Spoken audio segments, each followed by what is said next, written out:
حدید link road کے قریب تیز رفتار مسافر بس الٹ گئی ہے۔ واقعے میں 4 افراد جاں بحق جبکہ 8 افراد زخمی ہو گئے ہیں۔ ریسکیو حکام کے مطابق جاں بحق ہونے والوں میں ایک خاتون بھی شامل ہے۔ اسی حوالے سے مزید تفصیلات جانیں گے شہریار شوکت سے۔ شہریار بتائیے گا۔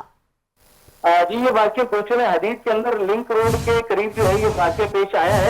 اس حادثے کے اندر جو ہے یہ بس جو ہے وہ الٹ گئی تھی۔ ابتدائی طور پر جو ہے وہ یہ کہا جا رہا تھا کہ 3 افراد جو ہے وہ اس واقعے کے اندر جاں بحق ہوئے ہیں اور متعدد افراد جو ہے وہ اس واقعے کے اندر زخمی ہوئے ہیں۔ اچھا ابتدائی طور پر یہ جو بس الٹی تھی تو 10 سے زیادہ افراد ایکچولی جو بس کے نیچے آ گئے تھے، لیکن ریسکیو ٹیموں نے جو ہے وہ بڑی مشکل سے اور بڑی محنت کے بعد وہ جو افراد اس کے نیچے دب چکے تھے ان کو بھی نکالا ہے۔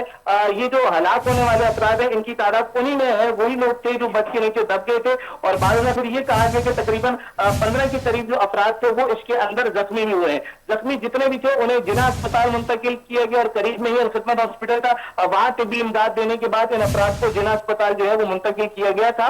جو زخمی افراد ہیں ان میں سے بھی کچھ کی حالت جو ہے وہ تشویشناک بتائی جا رہی ہے۔ جی شہریار شوکت تفصیلات سے آگاہ کر رہے تھے، آپ کا شکریہ۔